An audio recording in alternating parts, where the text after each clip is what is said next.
시청자 여러분 반갑습니다. JTBC 뉴스룸을 시작합니다. 이재명 대통령이 이길 곳을 졌다면 성공은 아니라며 민주당을 향해 날선 한마디를 던졌습니다. 공격하는 야당과 달리 여당의 역할은 포용과 통합이라고 강조했습니다. 정청래 지도부를 겨냥한 것으로 해석됩니다.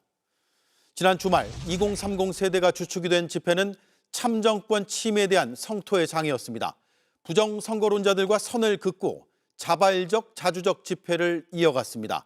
반면 일부 시위대는 핸드볼 선수들을 막고 소지품 검사를 하거나 프락치를 색출한다며 욕설과 유언비어를 쏟아내고 있습니다. 건진법사를 부인 김건희 씨와 함께 만난 적이 없다. 특검이 이 발언을 포함해 2022년 대선 때 윤석열 후보가 허위 사실을 공표했다며 징역 2년을 구형했습니다. 벌금 100만 원 이상이 확정될 경우 국민의힘은 대선 비용 397억 원을 반환해야 합니다. 이재명 대통령의 오늘 취임 1주년 기자회견은 6.3 지방선거 닷새 뒤 열렸습니다. 선거 결과에 대한 대통령의 생각은 한 차례 발표된 바 있지만 오늘은 꽤 긴 시간, 꽤 상세한 내용으로 6.3 민심을 마주한 대통령의 견해를 들을 수 있었습니다. 이재명 대통령은 이길 곳을 졌다면 최소한 성공이 아니라고 했습니다. 6.3의 민심은 국민들의 경고라고 해석했습니다. 정청래 지도부를 향해서는 쓴소리를 참지 않았습니다. 야당 시절과 달리 집권 여당은 포용과 통합을 하는 그릇이 돼야 한다고 꼬집었습니다. 그러면서 당으로 복귀할 김민석 총리의 역할을 언급했습니다. 저 소식 정인아 기자입니다. 이재명 대통령은 6.3 지방선거 결과에 대해 국민들의 경고로 받아들인다고 했습니다. 결국은 국민들의 경고라고 생각합니다. 경고를 받아들이는 입장에 따라 좀 다를 수 있겠죠. 모든 것을 다 어떤 상황이 벌어져도 그에 대해서 책임을 느껴야 됩니다. 그러면서 이길 곳을 졌다며 최소한 성공은 아니라고 평가했습니다. 이길 거를 졌다. 또 이겨야 되는 곳을 졌다고 하면 그 문제가 다르죠. 최소한 성공은 아니죠. 제가 원래 그 정치 선거에서 중립해야 되잖아요. 근데 표정은 중립이 잘 안 되더라고. 더불어민주당이 16개의 광역단체장 중 12개를 차지했지만 서울시장 선거에서 패배한 걸 꼬집은 겁니다. 정청래 대표 체제의 민주당에 대해서도 쓴소리를 참지 않았습니다. 야당일 때와 집권 여당일 땐 달라야 한다며 포용과 통합을 강조했는데 여당은 그릇이 돼야 됩니다. 너 배고파서 들어왔지? 너 얻어먹을 게 있어 온 거지? 너 언제든지 나가가지고 배신할 거지? 라고 모욕을 하면 그게 되겠습니까? 평택을 재선거에 출마한 김용남 후보를 당이 적극적으로 돕지 않았다는 걸 비판한 걸로 풀이됩니다. 당대표 출마를 시사한 김민석 국무총리에 대해선 또 다른 역할을 언급하며 힘을 실었습니다.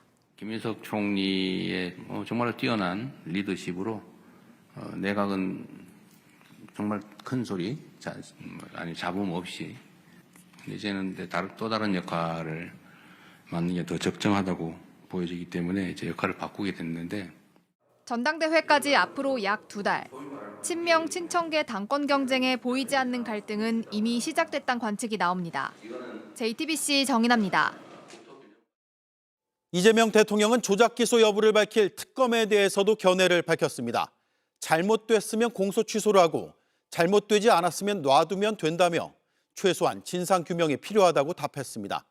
자신이 지휘하는 검찰과 경찰보다는 중립적인 특검이 하는 게 낫다고 했습니다. 보안 수사권 논란에 대해선 검찰에 엇보이며 결론은 국회에 맡기겠다고 말했습니다. 유선희 기자입니다. 이재명 대통령은 여권에서 추진한 이른바 조작기소 특검과 관련해 최소한 진상규명은 해야 한다고 말했습니다. 하지 말아요. 안 할 수는 없죠. 수없이 고소 고발돼 있고 여러 가지 의문들이 제기되고 있고 문제가 있는 건 확실하기 때문에 진상규명을 해보고 그 결과에 따라 조치하면 된다는 겁니다. 은폐된 게 있다면 드러내야죠. 법과 상식대로. 잘못됐으면 취소하고 잘못 안 됐으면 놔두는 거죠. 불필요한 오해를 피하기 위해 진상규명의 방식은 특검이 낫다고 했습니다. 내가 지휘할 수 있는 대규모 특별수사본부를 꾸려서 하는 게 훨씬 더 낫지 않나요? 내 입장에서는. 그러나 국민의 입장이나 야당 입장에서는 중립적인 특검이 하는 게 낫지 않아요? 형사소송법을 개정하면서 검찰에 보안 수사권을 남겨둘 것인지 논쟁이 이어지는 것을 두고는 혹시 모를 국민의 피해를 줄이기 위해 제한적으로 보안 수사권을 허용할 필요성도 있다고 생각한다고 했습니다. 그러나 그 제한적인 보안 수사권조차 남겨둬선 안 된다는 주장에도 일리가 있다면서 검찰이 그 선을 넘어버렸기 때문에 너무 많이 넘어서 너무 많이 망가뜨려서 업보라고 생각해야죠. 정부의 입장을 한쪽으로 고집하지 않고 결론은 국회에 맡기겠다고 말했습니다. 제한적 보안 수사권 허용의 필요성만 언급했던 지난 1월 신년 기자회견 때와는 다소 기류가 달라진 것인데 국회가 보안 수사권 완전 폐지를 요구하는 목소리에도 충분히 귀를 기울여 결론을 내달라는 뜻을 드러낸 것으로 풀이됩니다. JTBC 유선입니다. 네, 이재명 대통령은 반성이라는 단어도 꺼냈습니다. 참정권 침해에 문제를 제기하는 청년들을 보며 자신이 덜 심각하게 생각했던 것이 아닌지 주권 감수성을 돌아봤다고 했습니다. 또 그 청년들이 귀하고 감사한 존재라고 말했습니다. 이후 사부 요인을 만난 자리에서도 중대한 참정권 침해라며 선관위에 합당한 책임을 져야 한다고 강조했습니다. 최규진 기자입니다. 이재명 대통령은 선관위의 투표용지 부족 사태는 어처구니 없는 일이라고 했습니다. 민주공화국 대한민국의 투표권 행사를 정부가 저렇게 대책 없이 속된 말로 어영부영 대충 해가지고 주권 행사를 못하게 했다? 이거는 표의 숫자나 결과의 문제가 아니라 그 자체가 매우 심각한 문제다. 그러면서 참정권을 요구하는 이들과 부정선거론을 앞세워 시위를 벌이는 세력은 전혀 다르다고도 했습니다. 정치적 목적을 가지고 명백히 사실이 아닌 것을 계속 끊임없는 선동과 세뇌를 통해서 뭔가 세력화의 수단으로 삼는 거하고 어떻게 투표를 못할 수가 있어? 우리 대한민국에서? 라는 문제 제기는 완전히 차원이 다릅니다. 투표용지 부족 사태가 알려진 뒤 첫 반응으로 선관위가 대응해야 할 일이라고 밝혔던 청와대. 문제를 지적하는 청년들 덕분에 심각성을 깨달았다며 반성했다는 말도 덧붙였습니다.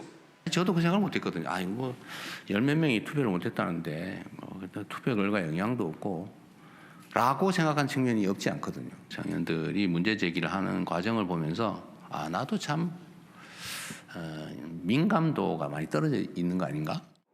이재명 대통령은 근본적인 대책이 필요하다며 투표용지 부족 사태를 수사할 검경 합동수사본부를 지시했다고 밝혔습니다.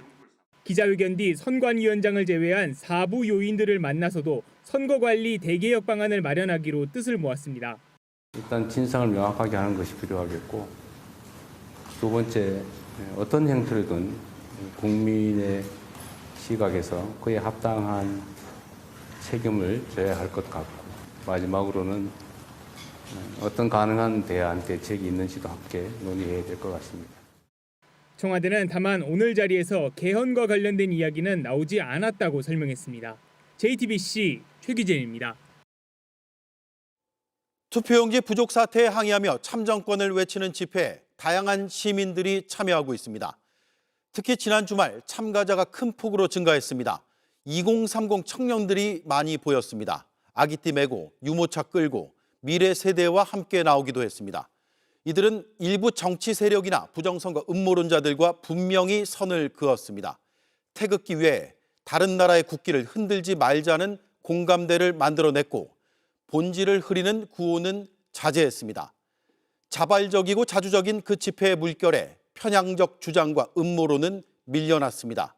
저희가 그 집회에 참여한 시민들을 만나 목소리를 들어봤습니다. 윤정환 기자입니다. 지난 주말 서울 잠실계 표소 앞을 가득 메운 수만 명의 시민들. 참정권과 재선거 이외에 본질을 흐릴 수 있는 다른 구호를 자제했습니다. 애국가만 외쳐달라, 태극기만 흔들어달라는 벽보가 붙었습니다. 일부 정치인이 현장을 찾았다 제지를 당하기도 했습니다. 전한길 등 부정선거론자들과도 선을 그었고 청와대로 가자는 요구도 거부했습니다. 주말 사이 새로운 질서가 만들어진 겁니다. 취재진이 이에 동참하는 시민들을 만나봤습니다. 근데 이런 운동 하나로 인해서 저쪽이든 저쪽이든 이런 문제가 아니라 기본적인 권리를 되찾고자 하는 거니까 갈라서지 않고 그냥 하나가 돼서 융합되는 그런 거를 저는 목표로 삼고 있어요. 민주주의 보편적 가치를 강조하는 목소리가 많았습니다. 자발적으로 온 곳인데 여기에 정치인들이나 이런 분들이 찾아오셨을 때 이게 자칫 한쪽의 정치적 성향이나 정치적 집단으로 보이게 될까 봐 생전 처음으로 아기띠를 메고 나온 30대 엄마도 만나볼 수 있었습니다. 잠깐 목소리 내가 왔었고 싸우자를 떠나서 잘못된 건 바로 잡아야 된다. 너무 한쪽 편 들고 막 이렇게 치우치고 이러는 거에 좀 진절머리가 나가지고 무료 나눔에 동참한 청년도 있었습니다.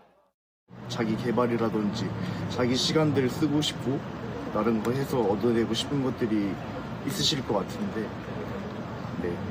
그런 거 포기하시고 오신 분들이 이제 많이 계시니까 조금이라도 돕고 싶은 마음이 있는 것 같습니다. 이들이 다수인 주말 개표소 앞은 편향성과 음모론이 밀려나 있었습니다. JTBC 윤정환입니다. 네, 서울 올림픽 핸드볼 경기장에 있는 개표소에는 집회 참가자가 지난 주말 최대 3만 명까지 늘었다고 합니다. 오늘은 어떤지 현장을 연결하겠습니다. 배양진 기자, 지금은 어떻습니까?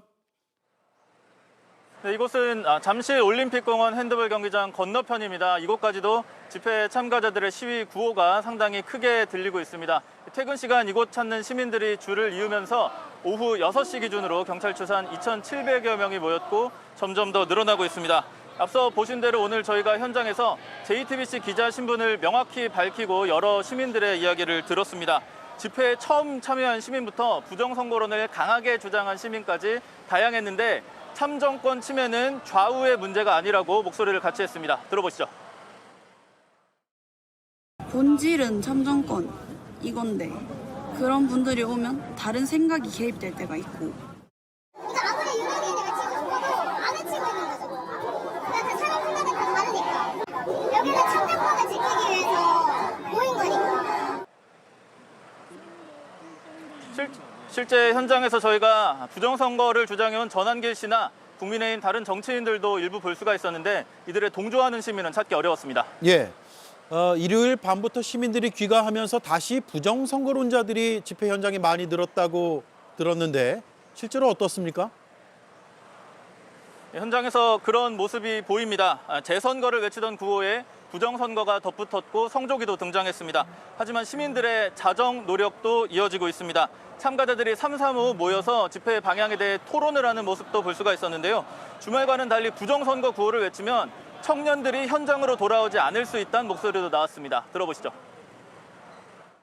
젊은 사람들이 다시 와가지고 원래 했던 대로 하면은 여기 자리 지키시고 계신 분들은 지난해 왜 갑자기 또 와가지고 부닥치지 하냐.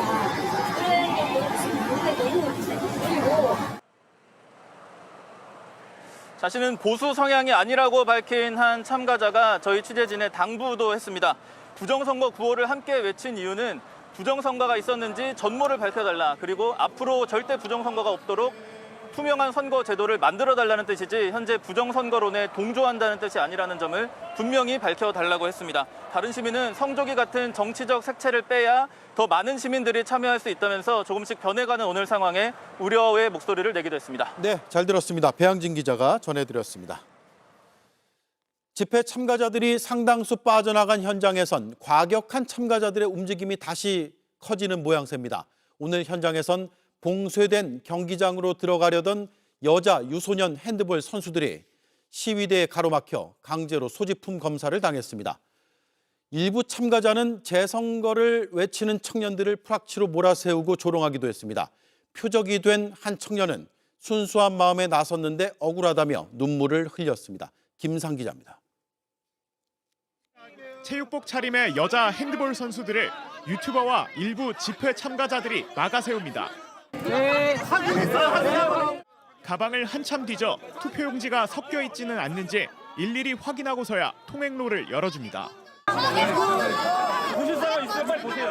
오늘 오전 봉쇄된 잠실 개표소인 핸드볼 경기장에서 훈련기구를 찾아오려던 여자 유소년 국가대표 선수들이 봉변을 당했습니다. 잠실 집회 나흘차, 참정권 침해와 재선거 구호만을 외치던 청년들은 줄고 부정선거를 외치는 목소리가 커지는 와중이었습니다. 부정선거를 외치지 않는 청년들은 한국대학생진보연합, 대진연의 빨갱이라거나 프락칠한 음모론의 표적이 되고 있습니다. 대진연 나와주세요. 여기 성향이 다릅니다. SNS에선 이마와 목 부위에 자원봉사자 스티커를 부착한 청년들 사진을 퍼나르며 프락치 표식이라고 낙인 찍고 조롱합니다. 표적이 된 한 청년은 순수하게 시민들을 도와주고 싶었는데 회의감과 억울함에 눈물이 흘렀다고 해명합니다. 대진연이라는 게 사실 뭔지 몰랐어요. 신분증을 보여달라. 카메라를 들이밀면서 그렇게까지 평생 살면서 먹을 욕 다 들은 것 같아요. 눈물이 나기 시작한 게 밤을 새게 며칠 돼서. 도를 넘어선 행태에 일부 청년들은 발길을 돌리고 있습니다. 갑자기 헛개비 같은 대진연을 잡겠다면서 여기 열심히 일하고 있는 청년들이 울면서 갔어요. 신상이 퍼지고 청년들이 굉장히 괴로워하고 있습니다. JTBC 김산입니다. 네, 그런데 일부 과격한 참가자가 경찰을 위협하는 일도 속출하고 있습니다. 중국 경찰이 아니냐며 사실상 감금을 하고 선관위 직원이 경찰복을 입고 빠져나가려 한다며 애워쌌습니다. 심지어 가방을 빼앗으려 했습니다. 온라인에선 조롱의 콘텐츠들을 만들었습니다. 교대하는 경찰에게 고생했다며 박수를 보낸 시민들과는 너무나 대조적입니다. 정혜성 기자입니다. 한 경찰관을 따라다니며 이름과 소속을 밝히라고 요구합니다. 가짜 경찰 있다. 가짜 경찰. 안전성명 안 됩니다. 경찰 사칭이에요. 일부 부정선거 음모론자들에 붙잡혀 바닥에 주저앉은 경찰관.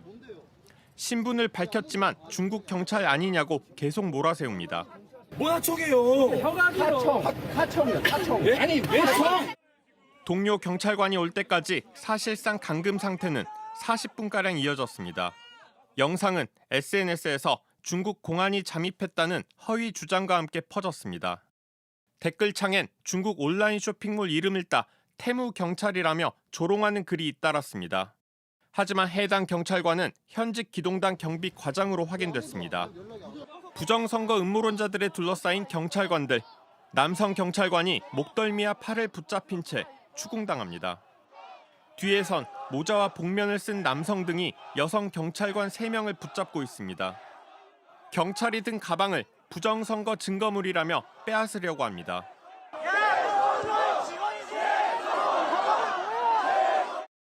SNS에서 퍼지는 해당 게시물 제목은 선관위 직원, 경찰복으로 바꿔 입고 나가다 걸림입니다. 하지만 이들 모두 송파경찰서 소속 경찰관인 거로 파악됐습니다. 이런 부정선거 음모론자들은 부실선거를 규탄하는 시민들과 극명하게 대비됩니다. 시민들은 현장에 배치된 경찰들이 교대할 때마다 고맙다고 외치며 박수를 보냅니다. 경찰청은 이른바 가짜 경찰 논란은 사실 무근이고 현재까지 경찰관 5명이 다쳤다고 밝혔습니다. 경찰청 관계자는 JTBC에 피해 경찰관들이 개별적으로 법적 대응하고 있다고 했습니다. JTBC 정혜성입니다.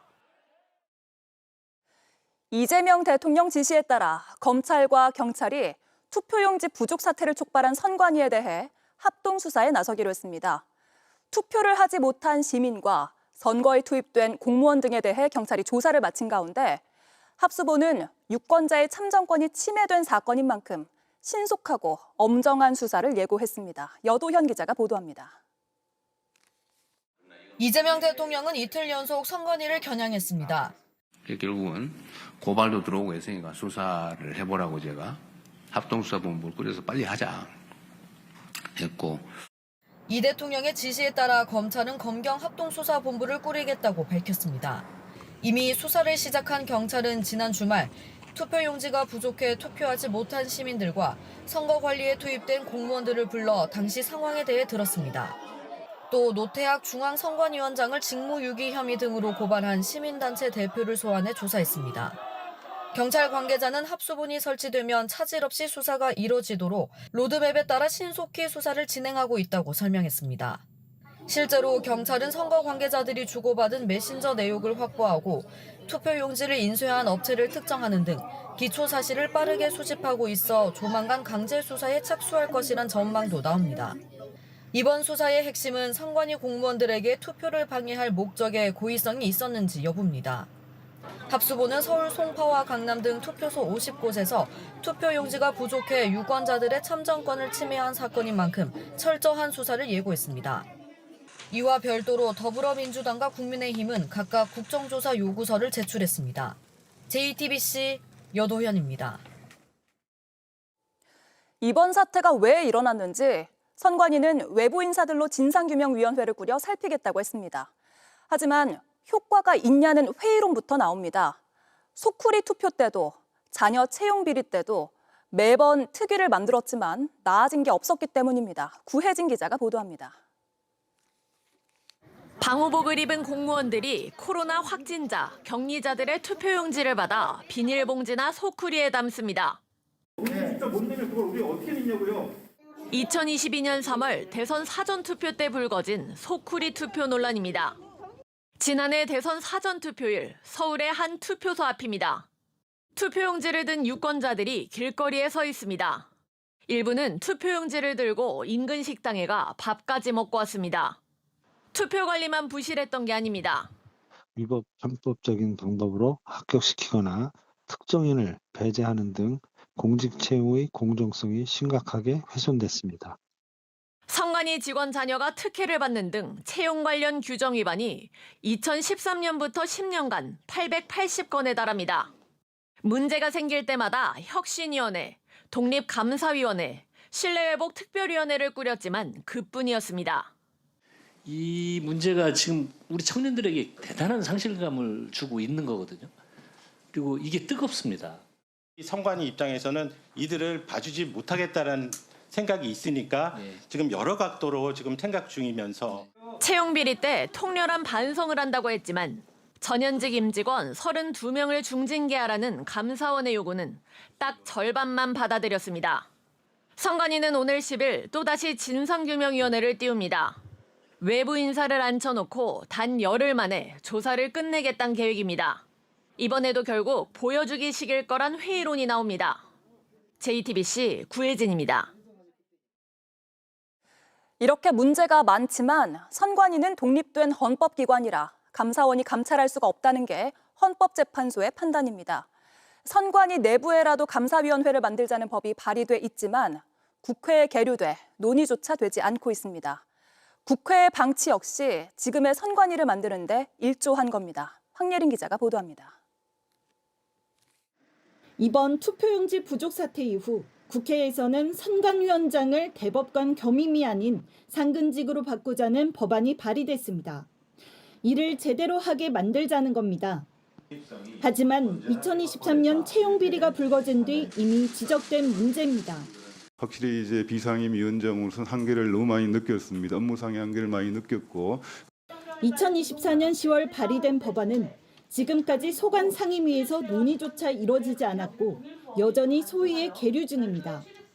방치된 선관위 개혁 법안 이뿐만이 아닙니다. 지난해 3월 선관위에 감사위원회를 설치하는 법안과 중앙선관위 사무총장을 임명할 때 국회 인사청문회를 거치도록 하는 법안도 발의됐지만 소위에만 회부된 상태입니다. 해당 법안을 발의한 의원실 관계자들은 입을 모아 간사 간 협의 과정에서 다른 현안에 밀리는 등 사실상 무관심 속에 방치된 것이라고 설명했습니다. 왜 이렇게 중차대하고 시급한 법안은 논의조차 안 하는 것인지 이해할 수 없습니다. 이 법이 통과되어 즉각 시행되었다면 10월 국정감사를 통해 미연에 방지할 수 있었을 것입니다. JTBC 황예린입니다. 투표용지 부족 사태를 두고 국민의힘의 장동혁 대표가 연일 전국 단위 재선거를 요구하고 있습니다. 그런데 이 요구대로라면 국민의힘 오세훈 서울시장도 다시 선거를 치러야 한다는 건데 장 대표가 지방선거 패배의 책임을 피하려 무리한 주장을 한다는 비판이 당 내에서도 나오고 있습니다. 김재현 기자가 보도합니다. 오늘까지 나흘 연속 잠실 개표소 봉쇄 시위 현장을 찾은 장동혁 국민의힘 대표. 국회에 와서는 재선거 실시를 재차 요구했습니다. 국민의 요구는 재선거입니다. 국정조사보다 특검이 우선입니다. 그리고 특검보다 재선거가 먼저입니다. 총체적 문제인 만큼 선거를 다시 치를 지역도 굳이 고를 필요가 없다며 전면적인 재선거가 답이라고 했습니다. 이건 당론으로 결정된 요구가 아니고요.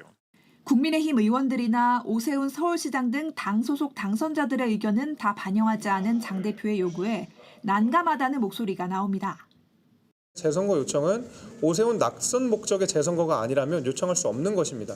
민의를 배반하는 일이라고 생각하고요. 장 대표가 무리하게 독단적으로 목소리를 내는 건 지방선거 패배 뒤 자신에게 쏠린 시선을 다른 곳으로 돌리려는 속셈 아니냐는 지적도 나옵니다. 한 국민의힘 초선 의원은 이번에 밀려나면 끝이니 이거 하나 물고 늘어지며 끝까지 버티려는 것이라고 했고, 또 다른 초선 의원도 다른 의원들과 따로 놀고 있는 고립되는 상황이라고 비판했습니다. 장 대표는 선거 다음 날 희망의 불씨를 지켜냈다고 자평했었는데 오늘도 패배가 아니라는 취지로 답하며 거취 결단 요구를 일축했습니다. 제가 되물을게요. 객관적인 데이터를 놓고 여러분은 이번 지선 결과를 어떻게 평가하십니까? JTBC 김재현입니다. 이런 가운데 민주당은 다음 당대표를 뽑는 전당대회 날짜를 8월 중순으로 정했습니다. 승리라고만 보기 어려운 지방선거 결과에 정청래 대표 책임론이 분출하며 벌써 과열 조짐이 보이고 있습니다. 심수미 기자가 보도합니다. 차기 당대표 선거가 정청래 대표와 김민석 총리, 송영길 의원의 3파전이 될 걸로 관측되는 가운데 비당권파 이현주 의원이 최고위원직을 내려놨습니다. 수도권 등 주요 격전지에서 민심을 충분히 얻지 못한 데 대해 무거운 책임을 통감한다고 밝혔습니다. 대통령 지지도에만 의존해 전략과 비전을 보여주지 못했다며 이번 선거 결과가 정청래 지도부의 책임이라는 걸 분명히 한 겁니다. 더 직접적으로 대표 교체를 요구하는 목소리도 분출하고 있습니다. 정청래 대표가 이번 경선 과정에서 보면 자기 사람 쉽게 줄서기우기를 했다. 결국은 자기 욕심 때문에 이런 결과가 빚어진 거 아니냐. 당 지도부도 가만히 있지 않았습니다. 가공의 팩트를 들이대면서 비난한 것은 그건 있을 수 없는 일이다. 한번 그 팻말 좀 보여주시고요. 경선 과정 속에서 부정운운하는 것은 사실과 다른 얘기다. 친정청래계로 분류되는 의원들도 송영길 의원에 대해 무소속 후보 지원한 이적 행위자라고 하는 등 경쟁자에 대한 비판 수위를 높이는 상황. 육선 박지원 의원은 조용한 전당대회를 모색하자며 공개적으로 과열된 분위기를 경계하기도 했습니다. 이런 가운데 민주당은 오는 8월 17일 전당대회를 열기로 가닥을 잡았습니다.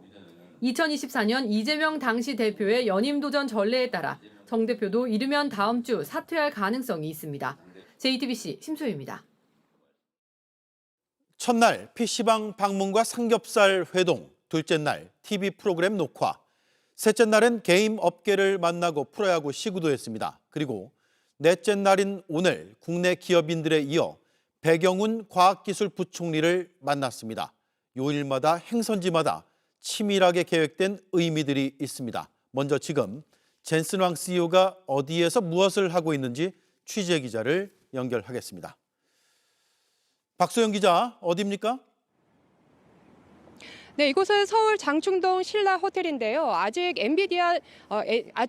젠슨왕 엔비디아 CEO가 도착하지 않았습니다. 우선 배경훈 부총리를 만나 AI용 반도체 칩 GPU 공급과 피지컬 AI 협력 등에 대해 논의할 예정입니다. 이후 전영현 삼성전자 부회장을 만난 뒤 엔비디아가 마련한 코리아 AI 에코시스템 리세션에 참석해 국내 AI 관련 스타트업과 만날 예정입니다. 네, 젠슨왕 CEO가 오늘 급락한 증시에 관한 얘기도 했다고요? 네, 지난주 젠슨황 효과로 급등했던 국내 주요 주식들이 오늘 미국발 악재로 대부분 큰 폭으로 떨어졌는데요. 황 CEO는 AI 미래가 밝고 내년 엔비디아 매출이 5배 이상 급등할 거라며 오히려 지금 싸게 살 수 있는 기회라고 말했습니다. 듣고 오시죠. So the future of this industry must be much larger. So what I would advise is that the stock market, if today it is a discount, there's a good time to buy. 네, 주요 기업들을 잇따라 방문해서 총수들을 만났는데 어떤 내용을 논의했습니까? 네, 황 CEO는 오전 8시 반 최태원 SK그룹 회장과의 면담을 시작으로 구광모 LG그룹 회장, 정의선 현대차그룹 회장, 그리고 이혜진 네이버 의장을 차례로 만났습니다. 모두 각 기업 본사를 직접 방문해서 만난 건데요. 정의선 회장이 그 황 CEO에게 AI 밸리로 만들고 있는 새만금의 투자를 제안하자 황 CEO는 훌륭한 삼겹살이 있으면 그렇게 하겠다며 농담을 섞여가며 새만금의 엔비디아 데이터 센터를 짓겠다고 말했습니다. 삼성과 SK그룹과는 메모리 반도체 협력을 넘어서 AI 모델을 학습시키는 AI 팩토리 구축을 논의했습니다. 네, 서울대학교도 갔네요. 학생들의 관심이 상당히 컸을 것 같고요. 네, 그렇습니다. 황 CEO 방문 소식이 알려지면서 사전 등록 인원이 1,000명을 넘어설 정도로 큰 관심을 보였는데요. 황 CEO는 AI가 세상을 뒤흔들고 도약할 시간에 졸업하는 학생들이 너무 부럽다고 말했습니다. 또 한국과의 친밀감을 드러내기도 했는데요. K-팝과 그리고 K-드라마, K-뷰티를 언급하며 오늘부터 자신을 K-젠슨이라고 불러달라고 했습니다. 현장 분위기 듣고 오시죠.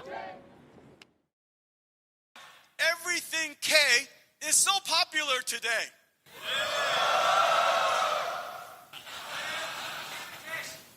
When I left this morning, I was just Jensen. Now, I am K Jensen.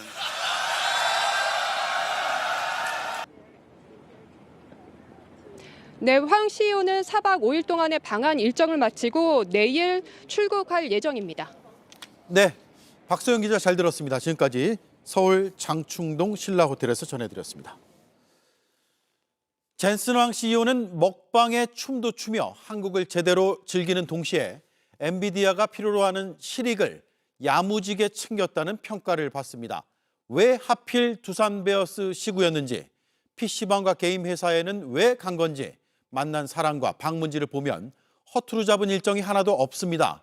윈윈하기에 가장 매력적 상대인 한국과 한국 기업을 냉철하게 분석한 비즈니스 전략으로 평가됩니다. 임지수 기자입니다.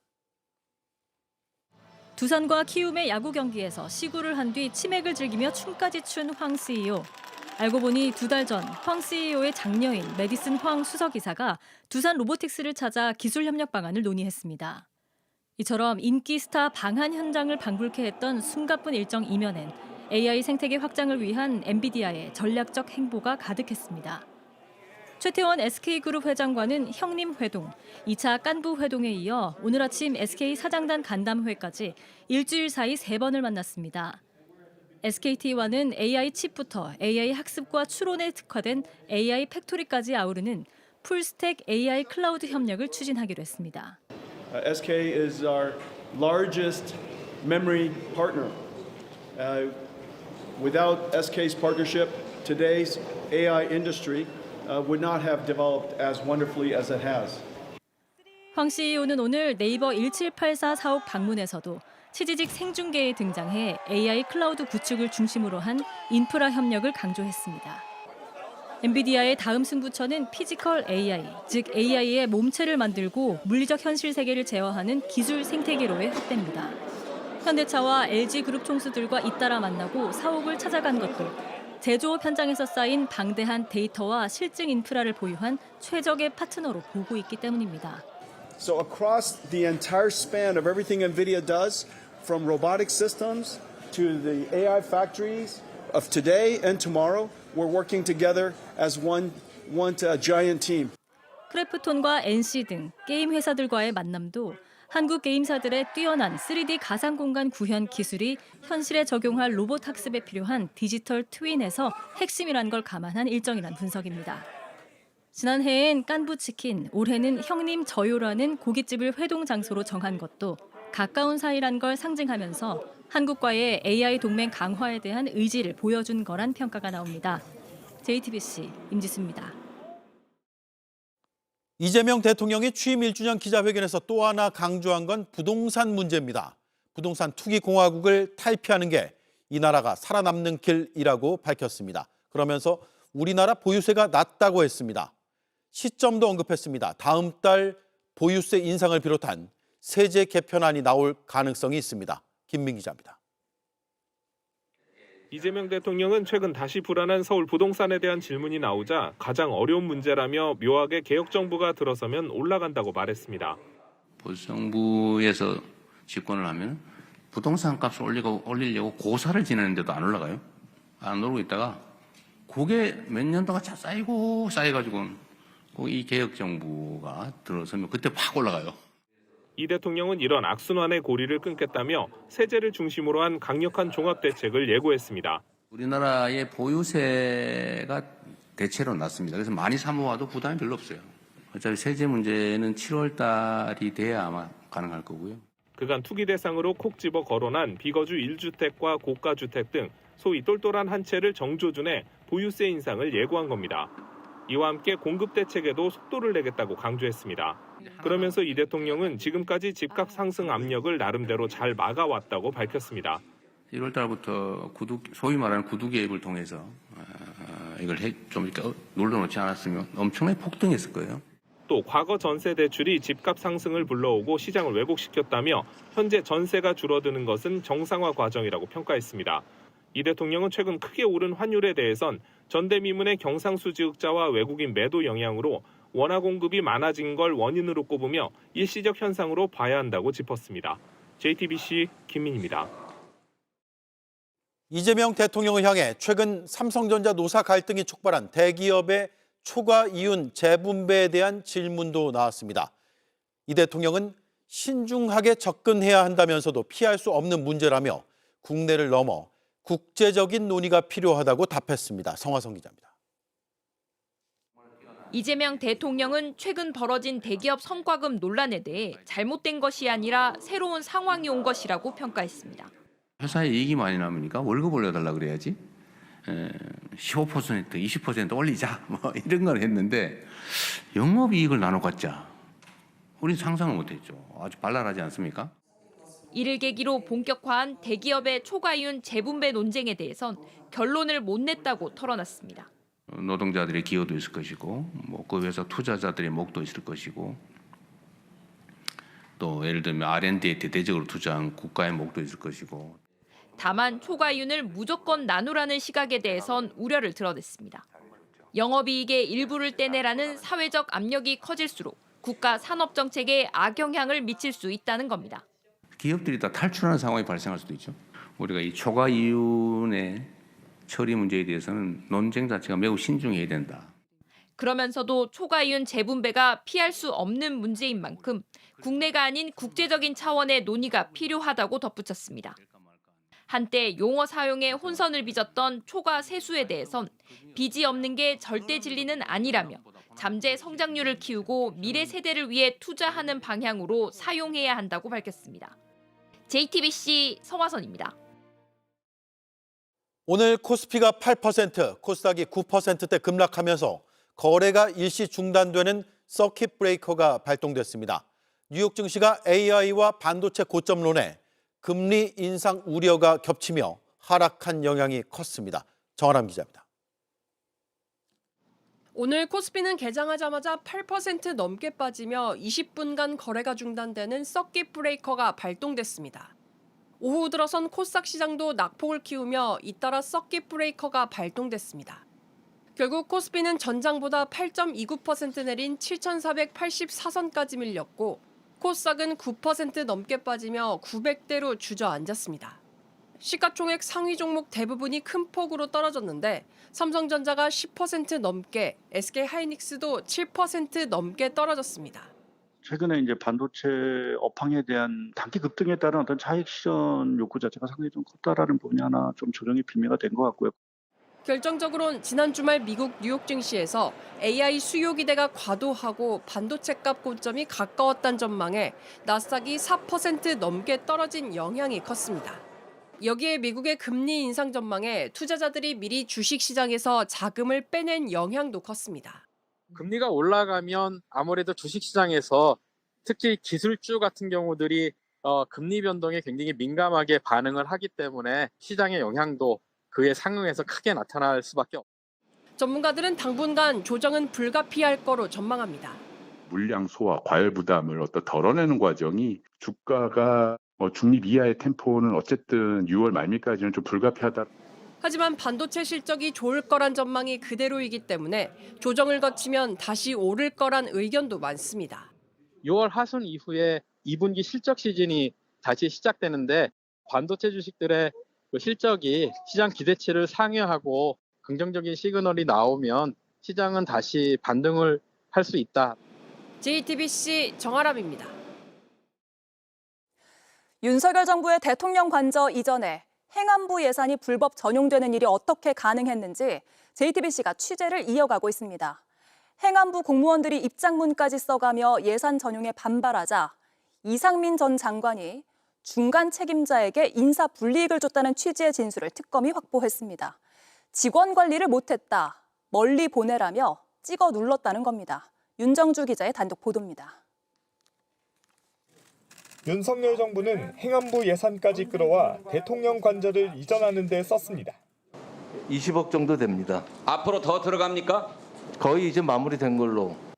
행안부 담당 공무원들이 입장문까지 만들어 반발했지만 예산 전용은 강행됐습니다.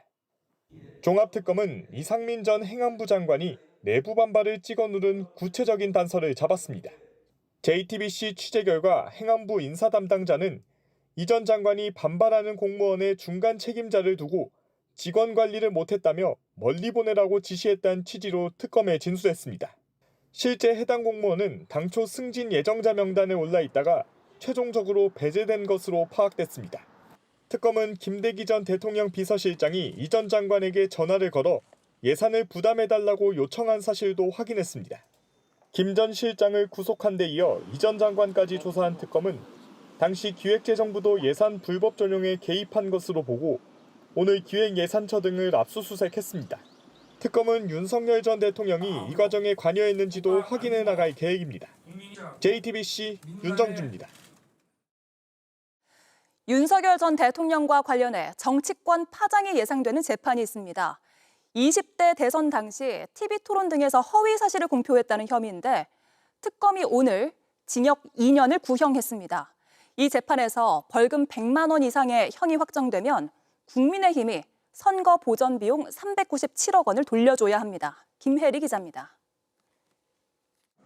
김건희 특검은 공직선거법상 허위사실 공표 혐의로 기소된 윤석열 전 대통령에게 징역 2년을 구형했습니다. 윤 전 대통령은 지난 2022년 대선을 앞두고 당 관계자 소개로 건진법사 전성배 씨를 만났다고 말했는데 제가 우리 당 관계자한테 그분 소개받아서 인사를 한 적이 있는데 스님으로 저는 알고 있고 법사라고 저는 들었습니다. 실제로는 김건희 씨가 전 씨를 소개해줬지만 김 씨와 함께 만난 적 없다고 은폐하려 했다는 게 특검 판단입니다. 윤 전 대통령은 뇌물 수사를 받던 윤우진 전 용산 세무서장에게 변호인을 소개한 사실이 없다고 허위로 발언한 혐의도 받습니다. 제가 굳이 변호사를 이렇게 소개할 위치도 아니고 부적절한 일은 전혀 없었고. 특검은 피고인은 재판에서도 계속 말을 바꾸며 국민과 재판부를 속이는 행동을 계속하고 있다고 지적했습니다. 이에 윤 전 대통령은 최후 진술에서 당시 국회, 지방정부, 언론까지 민주당 영향하에 있었다. 여러 의혹으로 집중 포화를 받던 상황이라며 방어한 것뿐이라고 반박했습니다. 1심 선고는 다음 달 27일입니다. 벌금 100만 원 이상의 형이 확정되면 국민의힘은 당시 중앙선관위에서 보전받은 선거 비용 등 397억 원을 반환해야 합니다. JTBC 김혜리입니다. 시진핑 중국 국가주석이 7년 만에 평양을 방문한 가운데 북한 김정은 위원장이 부인 리설주 여사와 함께 영접에 나섰습니다. 북한과 중국이 다시 밀착하는 가운데 한반도 비핵화와 경제협력 문제가 이번 회담의 최대 화두로 떠올랐습니다. 먼저 베이징 이도성 특파원입니다. 북한 인공기와 중국 오성홍기가 나란히 걸린 평양 순안국제공항에 시진핑 국가주석의 전용기가 내려앉습니다. 지난 2019년 이후 7년 만이자 김정은 위원장 집권 이후 두 번째 북한 방문입니다. 1박 2일 일정의 이번 방북에는 부인 펑리위안 여사는 물론 최측근인 차이치 중앙서기처 서기와 왕이 외교부장 등이 대거 동행했습니다. 김 위원장은 부인 리설주와 함께 직접 공항을 찾아 시 주석을 맞이했습니다. 시 주석의 이번 방북은 단순한 국빈 방문 이상의 무게감을 가집니다. 최근 트럼프 미국 대통령과 푸틴 러시아 대통령을 잇따라 회동한 뒤 첫 해외 순방지로 곧바로 평양행을 택했기 때문입니다. 无论时代如何变迁，国际形势如何变化，中朝传统友谊始终牢不可破、历久弥坚，不断焕发蓬勃生机活力。 이번 정상회담에서 중국은 북한의 경제협력이라는 당근을 제시할 가능성이 큽니다. 북한을 여전히 영향력 아래 두고 있다는 점을 과시하면서 한반도 문제에 대한 중국의 지분을 키우겠다는 계산입니다. 다만 시 주석이 그동안 공개 언급을 꺼려왔던 한반도 비핵화 문제를 이번에 어떻게 다룰지가 핵심 관전 포인트입니다. 북한은 이미 어제 비핵화는 절대 불가능하다며 선수를 친 상태입니다. 중국 측의 이 비핵화 제안을 거절을 하고 양측 사이에 동결 수준에서 마무리하려는 이 전략으로 보입니다. 압록강으로 오가는 차량과 기차가 늘어난 만큼 북중 양국이 더욱 밀착하면서 한반도를 둘러싼 정세 변화는 계속 이어지고 있습니다. 북중 접경지 단둥에서 JTBC 이도성입니다. 김정은 위원장은 시진핑 주석에게 최고 수준의 의전을 선보였습니다. 주민 수만 명을 동원해 오성기와 인공기를 흔들고 김일성 광장에서 성대한 환영 행사를 진행했습니다. 다만 딸 주에는 오늘 영접에 모습을 드러내지 않은 걸로 보입니다. 신진 기자가 보도합니다. 시진핑 주석이 탄 차량이 오토바이의 호위를 받으며 평양 김일성 광장으로 들어섭니다. 광장엔 시 주석과 김정은 위원장의 대형 초상화가 걸렸습니다. 조중 친서는 영원하라는 글귀가 적힌 현판 아래서 주민들이 꽃다발과 오성기, 인공기를 흔들며 함성을 지릅니다. 백마를 탄 의장대도 눈에 띄었는데 중국 신화통신은 양국 최고 지도자가 함께 사열대에 올랐고 군악대가 21발의 예포를 발사했다고 전했습니다. 김 위원장과 이설주 여사는 공항부터 환영 행사장까지 곳곳에서 밀착 영접했지만 중국 매체를 통해 공개된 영상에서 딸 주에는 눈에 띄지 않았습니다. 김주애라는 이미지가 이 글로벌 리더로서의 시진핑 주석 이미지에 부정적인 영향을 줄 수 있기 때문에 나온다 해도 공식적인 의전의 수행원으로서 나오지는 않을 거다. 연회장이나 이런 데서 어떤 일원으로서 살짝 얼굴을 비칠 가능성은 있다. 2019년 6월 시 주석 부부가 처음으로 평양을 찾았을 때도 김 위원장 부부가 공항에 직접 나갔습니다. 이번에도 부부 동반 행사로 화기애애한 모습을 보이면서도 전통적 우호 관계를 과시하기 위해 압도적 규모와 화려한 의전을 이어갈 것이라는 관측이 나옵니다. 양측은 환영 행사를 마친 뒤 금수산 영빈관으로 이동해 본격적인 정상회담에 돌입했습니다. JTBC 신진입니다. 목사방 사건은 역대 최악의 디지털 성범죄 사건으로 남았습니다. 피해자가 200명이 넘고 이 중 대다수가 미성년자였습니다. 사건이 너무 가학적이라 보도도 쉽지가 않았습니다. JTBC와 국제 엠네스티 한국 지부는 수사팀에게 못다한 이야기를 듣고 기록으로 남겨두기로 했습니다. 안지현 기자가 보도합니다. 최초 신고는 누군가의 장난 같았습니다. 어떤 사람이 자기가 자경단이라고 얘기하면서 나한테 연락이 왔다. 네 남자친구가 아무래도 네 거를 뿌리고 있는 것 같다. 이 자경단이란 인물, 비공개 텔레그램 대화방에 들어올 것을 요구했습니다. 연락한 친구들 추적하고 봤더니 고등학생 애들 3명. 그걸 하니까 이 친구들은 우리도 나도 잡혀서 그냥 지시대로 한 거다. 새로운 범죄가 드러난 순간이었습니다. 그 누구냐 그게. 그 목사님이 시켰다. 수사팀이 잠입한 텔레그램 대화방에선 가학적이고 기괴한 성폭력 영상이 오갔습니다. 악의 근원을 찾아야 했습니다. 계속 저희가 얘는 피해자인가 해서 자꾸 잡았는데도 계속 이제 노예들이었고. 전국적으로 더 피해가 더 분포된 게 있겠구나 싶어서. 목사라는 존재는 성적 콘텐츠에 접근했던 10대, 20대들을 협박해 가학행위를 했습니다. 양상은 그동안 범죄와 달랐습니다. 그 전까지 내가 봐왔던 가해자들은 그렇게 가혹하지도 않았어요. 디지털 성범죄는 1999년 문을 연 소라넷에 지나 2010년대 후반 엠번방, 박사방 등 스마트폰 대화방으로 숨어들었습니다. 그 안에서 이제 모르는 사람들을 SNS 염탐해서 그 사람들을 유인해서 성착취하거나 아니면 누군가한테 시켜서. 그런 뒤틀어진 진화 끝에 목사방이 탄생했습니다. 피해자는 234명, 역대 최대였고 이 중 159명이 10대였습니다. 실제 오프라인으로 옮겨서 방관을 하든가 뭐 입에 담을 수 없을 정도의 가혹한 행위들을 한 게 그게 엄청 특징적이고 피해자를 협박해 또 다른 피해자를 만들게 하는 구조. 얘가 아파트 지하에서 숨어 있었던 거예요. 그거 왜 그랬냐라고 하니까 목사한테 노예였는데 목사가 무서워서 숨어 있었던 거예요. 이 현실판 오징어 게임을 끝내기 위해 수사팀은 가해자의 가해자, 그 가해자의 가해자를 따라 올라가기 시작했습니다. 그 조직원들을 또 미리 이제 한 명 한 명씩 다 검거가 들어가고 또 그걸 통해서 위장 수사도 진행을 했었고 1년이 넘는 추적. 결국 마지막 한 명이 남았습니다. 그때 수사관들이 많이 동원이 됐는데 저뿐만 아니고 대부분의 수사관님들이 이렇게 반응을 보고 좀 무덤덤했어요. 그래서 아, 얘 맞구나. 33살 김노관. 평범해 보이는 청년은 죗값을 치르게 됐습니다. 비밀 대화방 들어가고 1대1 뭐 하고 그다음에 한 다음에 날려버리고 누가 신고를 해주지 않으면 우리가 접근할 수 없는 정도 들어가니까. 하지만 어디선가 악의 연대기는 이어지고 있을지 모릅니다. JTBC 안지연입니다. 이번 북중미 월드컵의 중요한 관전 포인트 중 하나는 멕시코 현지에서 한류의 열기가 얼마나 뜨거운지 느껴보는 겁니다. 축구는 몰라도 손흥민은 알고 멕시코만큼이나 한국 축구를 응원할 거란 현지 팬들이 많은데요. 홍지용 기자가 만났습니다.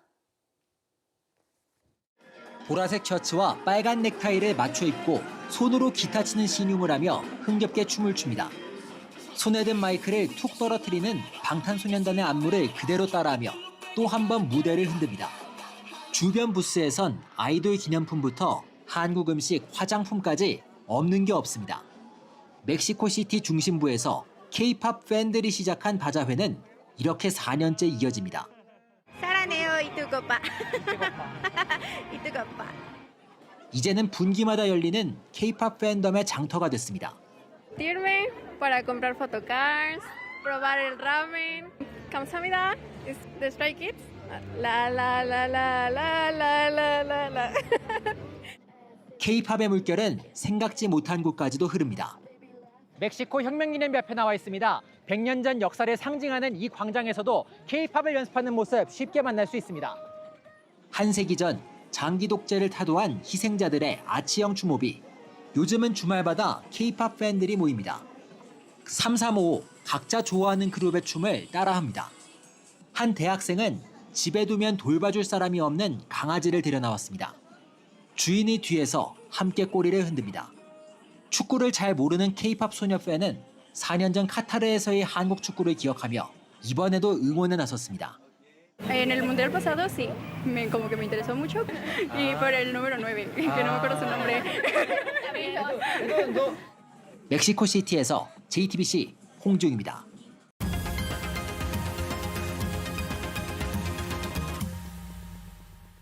비하인드 뉴스 이성대 기자와 함께하겠습니다. 시작할까요? 네, 첫 번째 이슈 바로 보겠습니다. 기자회견이 끝나기도 전에 앞서 보도드리는 것처럼 이 대통령 취임 1주년을 맞아서 대체불가 대한민국이라는 이름으로 기자회견을 했습니다. 네. 자, 그런데 난감한 사람이 있다는 정치권 분석이 나오고 있는데 바로 정청래 대표입니다. 자, 기자회견에서 야당에 대한 주문보다 여당, 그러니까 민주당에 대한 언급이 더 많았기 때문인데요. 자, 일단 정청래 대표는 자신의 SNS에 이재명 대통령 회견 형식도 좋았고 내용도 좋았다. 디테일에 강한 지도자 풍모를 보여줬다. 이렇게 칭찬글을 올렸습니다. 다만 이 글을 올린 시각이 언제냐? 바로 오늘 오후 12시 23분이었는데 회견이 한창 진행되던 시각이라 눈길을 끌었습니다. 네, 오늘 기자회견이 꽤 장시간 진행이 됐죠. 언제 끝날지도 모르는데 먼저 잘했다는 감사평을 올렸다 이런 얘기인가요? 그런 모습인 것이죠. 심지어 2분 뒤에는요, 또다시 긴 글을 올렸는데요. 이 긴 글을 올리면서 또 이렇게 평가를 했습니다. 자, 역대 대통령과 다른 디테일에 강한 리더십을 볼 수 있었다. 한마디로 대체불가 이재명 대통령이다라고 칭찬글을 올렸는데 자, 회견이 끝나기도 전에 서둘러서 2번씩이나 좋았다. 회견이 아주 좋았다라고 칭찬글을 올린 건 자, 선거 결과에 대해서 이재명 대통령의 평가가 장 대표와 정청래 대표와 상반된 인식이다라는 분석이 나오고 있기 때문입니다. 네. 앞서서 실제로 정청래 대표는 지난주 선거 직후였죠. 전국적인 큰 승리라고 자평을 했지만 이 대통령은 오늘 민심의 경고다, 다 내 탓이다 이렇게 자성을 했기 때문입니다. 들어보시죠. 전국적으로 더불어민주당에 큰 승리를 안겨주신 국민 여러분들께 깊이 감사드립니다. 이재명 정부를 응원해 주시고 더불어민주당의 손을 들어주셨습니다. 지방선거에 대해서도 저는 우리 국민이 저에게 또는 이 정권에 주는 경고다. 더 낮은 자세로 더 겸손해야 된다. 결론은 나의 부족합니다. 그런 생각이 있습니다. 네. 선거 결과에 대해서 대통령과 여당 대표의 그 판단이 좀 다른 것 같네요. 그래서 좀 이례적이다라는 분석도 있는 건데요. 예. 참고로 이 대통령은 회견 초반에 뭐 질문, 선거 관련 질문이 어차피 나오겠지만 하고 싶은 얘기가 있다 이렇게 미리 예고하기도 했었습니다. 자, 실제로 이런 얘기들을 많이 했었죠. 자, 이겨야 할 것을 졌다면 최소한 성공이 아니다라거나 여당은 유능하고 강한 정당으로서 뭐 그릇처럼 바다처럼 다 품어야 된다 이런 식의 디테일한 주문을 했는데 보신 것처럼 그 정청래 지도부에 대한 불만을 우회적으로 표시했다는 분석이 많이 있습니다. 자, 그러자 이제 정청래 대표가 대통령의 이번 선거평가 발언이 자신의 당권 경쟁에 불리해지지 않도록 서둘러서 진화에 나선 게 아니냐라는 분석이 나오고 있는 겁니다. 참고로 정청래 대표, 늘 그래왔듯이 당정청이 합심해서 이재명 정부의 성공을 위해 당부터 솔선수범 헌신하겠다 이렇게 다짐을 또 밝히기도 했습니다. 네. 차기 당대표 선거가 8월이죠. 8월 17일로 정해졌나요? 거의 그렇게 될 걸로 지금 정해지고 예, 있습니다. 8월 중하순인데 좀 지켜봐야겠네요. 다음 이슈는요? 자, 두 번째 이슈 바로 보겠습니다. 멈춰선 탱크. 자, 선거 직후였죠. 지난주 그 여당 성향의 대형 유튜브에서 그 이른바 20대 젊은 층 극우화 경향에 대해서 뭐 논쟁을 했었는데 이 과정에서 이런 발언들이 나왔습니다. 자, 일베는 탱크로 밀어버려야 한다거나 합법적으로 몽둥이를 들어야 한다와 같은 거친 표현들이 나와서 논란이 되고 있는데 먼저 이 관련 발언 들어보시죠. 그 일베들 그거는 또 박멸 투트랙으로 가져야 됩니다. 계속 놔두니까 이게 재미가 되고 문화가 되고 이게 양지로 올라오게 되는 이놈들이 아주 그 동경하는 게 전두환이잖아. 그 식으로 온라인상에 탱크로 밀어버려야 돼. 그 범죄에 대해서만큼은. 네, 최근 스타벅스 사태로 5.18 탱크데이 논란, 그 일베가 다시 한번 사회 문제로 떠올랐잖아요. 그런데 이번에는 또 이제 유튜브 방송에서 비슷한 표현이 나와서 표현이 좀 과도하다 이런 지적을 받고 있는 거죠. 그런 논란이 나오고 있는 것이죠.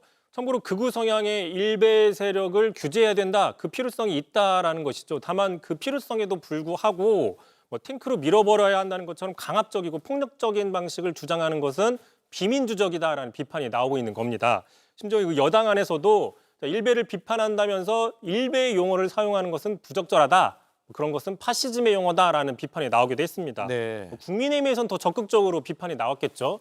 자, 장동혁 대표, 뭐 착한 탱크와 나쁜 탱크가 따로 있느냐라고 비난을 했고요. 나경원 의원도 스타벅스를 정부가 수사하듯이 그 유튜브 당사자 즉시 구속 수사하라라는 식의 목소리를 높이고 있습니다.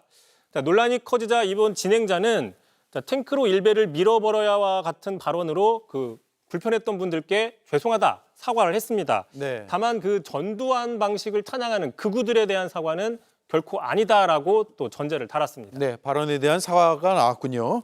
알겠습니다. 잘 들었습니다. 이성대 기자 수고했습니다.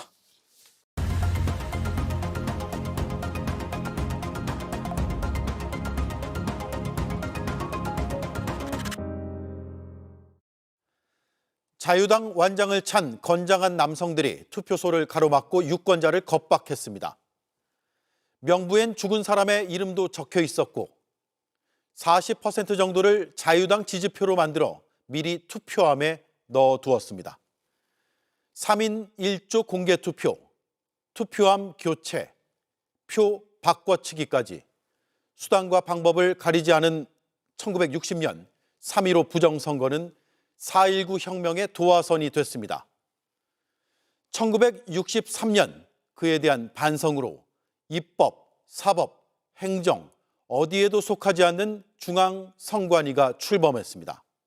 그리고 선관위가 독립적 헌법기관으로 한 단계 더 올라선 건 1987년 6월 항쟁의 산물 직선제 개헌 덕분이었습니다.